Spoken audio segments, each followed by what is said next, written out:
देश के उच्च संस्थान और चिकित्सा विज्ञान ये प्रमाणित कर देगा। हम तो वायु पर चलते हैं, वायु आहार है, और हम जब बैठते हैं तो हम मात्र थोड़ा सा जल लेते हैं और हमारे शरीर का कोई क्षय नहीं हो रहा है। नर्मदा मैया की परिक्रमा एक बेहतर जीवन और सुरक्षित जीवन की परिकल्पना को साकार करने के लिए, और ये नर्मदा मैया की परिक्रमा एक ऐसी साधना है जो समाज की एकता अखंडता का सूत्रपात करती है।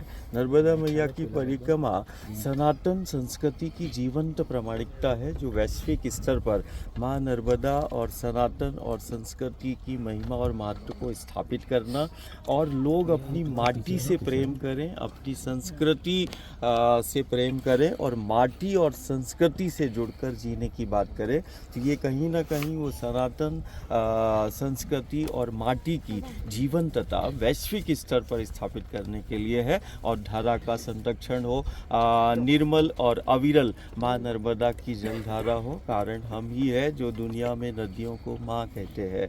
और ये निर्मल नर्मदा, अविरल नर्मदा, और सिर्फ नर्मदा ही नहीं, देश की जितनी भी नदियाँ हैं, चाहे वो गंगा हो, यमुना हो, गोदावरी हो, कावेरी हो, उन सभी नदियों का संरक्षण संवर्धन के लिए कहीं ना कहीं वो नर्मदा पर, गंगा पर केंद्रित हमारा जीवन है। यूँ कहे कि राष्ट्र का मेरुदंड है ये गंगा नर्मदा। और हम जिन पर्वतमालाओं को देख रहे हैं, हम ही दुनिया में है, और हमारी सनातन संस्कृति है जो पेड़ों को, पहाड़ों को हम पूजते हैं। दुनिया का असाधारण पर्वतमाला, सतपुड़ा, विंध्याचल, अरावली की पर्वतमालाएं, हिमालय, ये सब हमारे पास है। तो ये कहीं ना कहीं उन पर्वतों के संरक्षण संवर्धन के लिए भी है, कारण हम पेड़ पहाड़ों को परमात्मा और ईश्वर का स्वरूप मानते हैं। आपने कुछ प्रण लिया हुआ है कि पर्यावरण बचाओ और ज़मीन बचाओ के लिए आपने ये परिक्रमा शुरू की है? पर्यावरण दुनिया की नज़र में, जैसे हमने कहा ना, हमारी जो सनातन संस्कृति है ये प्रकृति पर, धरा पर केंद्रित है। हम धरती को, माटी को माँ कहते हैं, हम नदियों को माँ और शक्ति के रूप में हम उसको पूजते हैं। हमारे लिए ये कोई पेड़ पहाड़ या पर्यावरण का विषय नहीं, हमारे लिए ये जीवन का विषय है। हमारा इन पर्वत पहाड़ों से अस्तित्व है।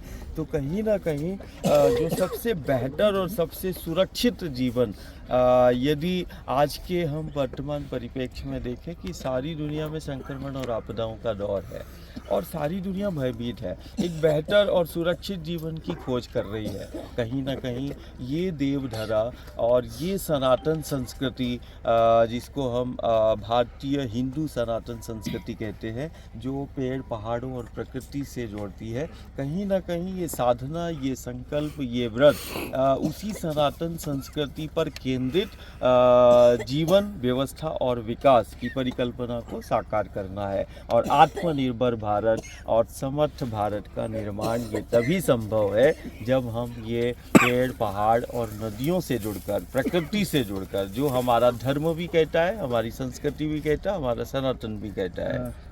आपने कई दिनों से खाना भी नहीं खाया, सिर्फ पानी पे ये परिक्रमा खाना नहीं, अभी तो ये सनातन की जीवंतता है। देश के उच्च संस्थान और चिकित्सा विज्ञान ये प्रमाणित कर देगा। हम तो वायु पर चलते हैं, और यही सारी दुनिया को हम बताना चाहते हैं कि देखो विंध्याचल की सामर्थ्य, देखो अरावली की पर्वतमालाओं की सामर्थ्य। हमारे पास विंध्याचल है, सतपुड़ा है, हिमालय है, हमारे पास गंगा है, हमारे पास माँ नर्मदा है। दुनिया का असाधारण जल है, जल नहीं, हमारे लिए वो शक्ति है। और इस शक्ति की जीवंतता देखो, हम सुबह से शाम तक हजारों भक्त प्रेमियों के साथ चलते हैं। वायु आहार है, और हम जब बैठते हैं तो हम मात्र थोड़ा सा जल लेते हैं और हमारे शरीर का कोई क्षय नहीं हो रहा है। ये सब हजारों लोग रोज ही देखते हैं। तो ये कहीं ना कहीं सनातन की जीवंत प्रामाणिकता है, ये हमारी सनातन संस्कृति की प्रामाणिकता है जो प्रकृति पर केंद्रित है, धरा पर केंद्रित है, नर्मदा पर केंद्रित है।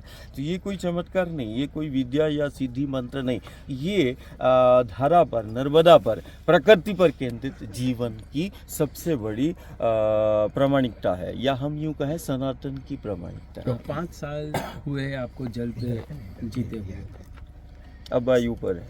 अब आए हुए अब वायु आहार है। और हम थोड़ा सा जल, हम चलते समय हम जल का प्रयोग नहीं करते। जैसे हम सुबह चलते हैं, अभी शाम होने वाली है, अब झीरवानी में आज का पड़ाव है, तो 25 किलोमीटर, कभी 30 किलोमीटर भी हो जाता है। वायु ही आहार है। और ये कहीं ना कहीं इस बात की प्रामाणिकता है कि इन जो हम पेड़ पहाड़ों के संरक्षण की बात कर रहे हैं, या जिन पेड़ पहाड़ों को हमने देवता और परमात्मा और ईश्वर के स्वरूप में माना है, हम उसी भारतीय हिंदू सनातन संस्कृति की जीवन प्रामाणिकता को रख रहे हैं कि हमारे लिए ये पेड़ पहाड़ कोई साधारण नहीं, हमारे लिए ये धरती का कोई टुकड़ा नहीं, हमारा ये माँ है। हमने माटी को माँ कहा है, हमने इन पेड़ पहाड़ों को परमात्मा ईश्वर का स्वरूप माना है।